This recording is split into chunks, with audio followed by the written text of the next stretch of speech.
تو ایک طبقہ ادھر چلا گیا کہ آپ ہی بن گیا سب کچھ. ایک دھماکہ ہوا تھا اور ہر چیز بن گئی. وہ دھماکہ فرض کرو اگر یہاں کوئی ٹھا کر دے نا، ٹھا کچھ پٹاخہ ہی چھوڑ دے، تو آپ لوگ ان دروازوں سے کیسے نکلو گے؟ بھاگتے ہوئے کہ بڑے آرام سے؟ عبد الخالق صاحب دے تو ہی چڑھ کے جاؤ گے، ساڑی جان بچے. اور اگر میں یوں کہوں کہ گندم کا ڈھیر پڑا تھا، اس میں دھماکہ ہوا اور گندم اڑتی ہوئی بوریوں میں جا کے فکس ہو گئی اور بوریاں سل گئیں اور ٹرک پہ چڑھ گئیں اور منڈی میں جا کے بک گئیں، تو تسی دو جتیاں مار کے میں نے باہر کر دے منا.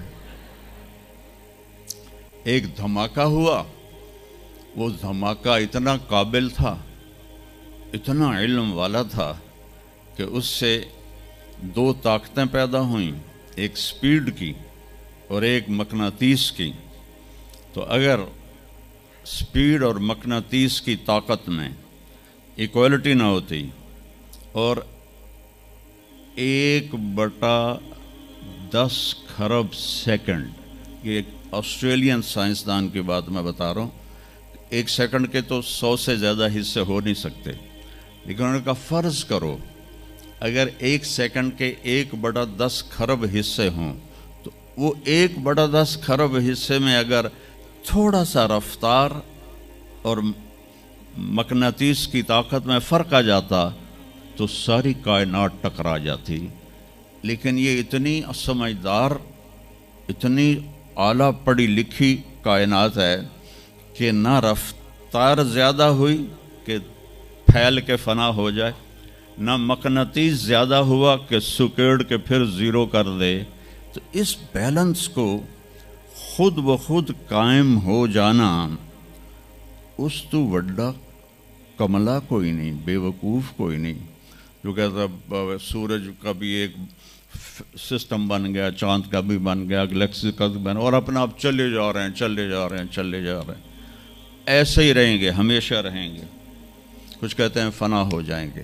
یہاں انسان جاہل ہے.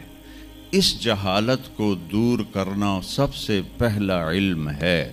اگر مرتے ہوئے مجھے پتہ چلا کہ یہاں تو معاملہ کچھ اور ہے، جو لوٹ آئیں تو کچھ کہنا نہیں، بس دیکھنا انہیں غور سے جنہیں راستوں میں خبر ہوئی کہ یہ راستہ کوئی اور تھا. چلتے چلتے پتہ چلا کہ ہم تو کہاں پہنچ گئے. تو اس وقت تو پھر رب ارجعون کے نعرے قرآن کہہ رہا ہے، کہیں گے رب ارجعون، یا اللہ واپس کر دے، لعلی اعمل صالحا، میں بڑے اچھے کام کروں گا. اللہ نے کہا کلا، اب نہیں ہو سکتا ہے. تو نبی جو آتا ہے 1,24,000 نبی یہ علم لے کر آتے ہیں اور وہ انسانوں کی اس جہالت کو دور کرتے ہیں.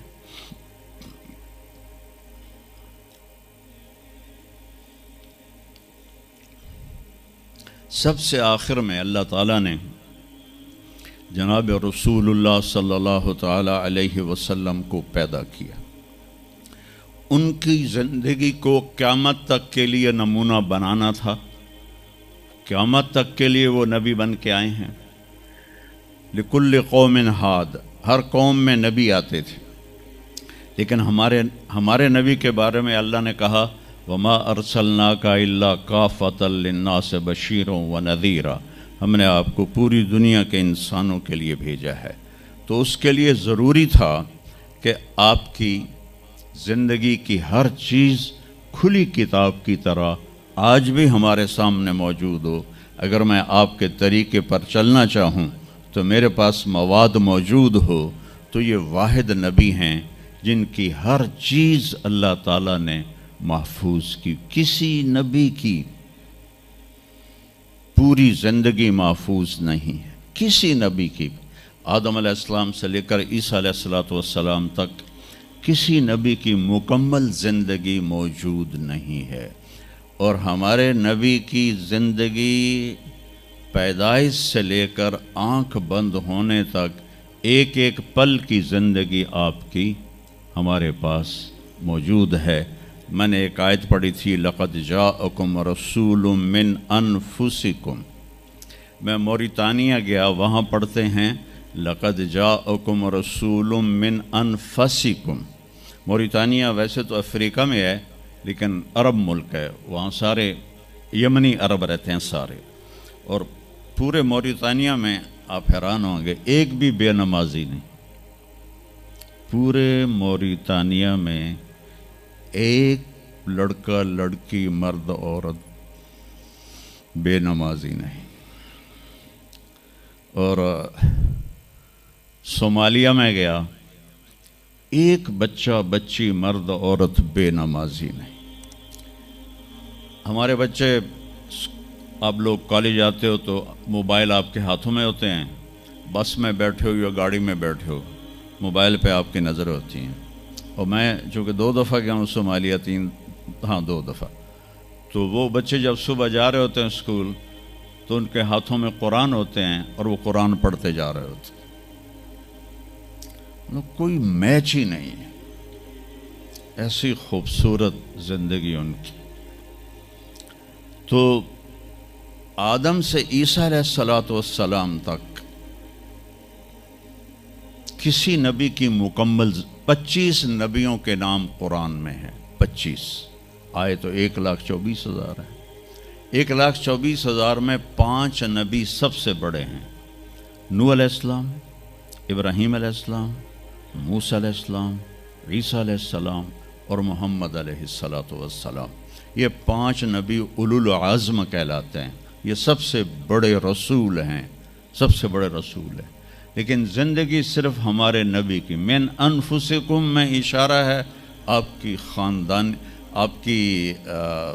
خاندانی وجاہت کی طرف، کہ آپ بنو ہاشم سے ہیں جو سب سے عالی خاندان ہے، اور آپ کا نسب آدم علیہ السلام تک محفوظ ہے، بے داغ نسب ہے۔ آپ نے فرمایا میں اپنے باپ، جتنے بھی میرے پیچھے باپ ہیں، کسی میرے باپ سے زنا ثابت نہیں ہے، میرے کسی باپ نے زنا نہیں کیا ہے۔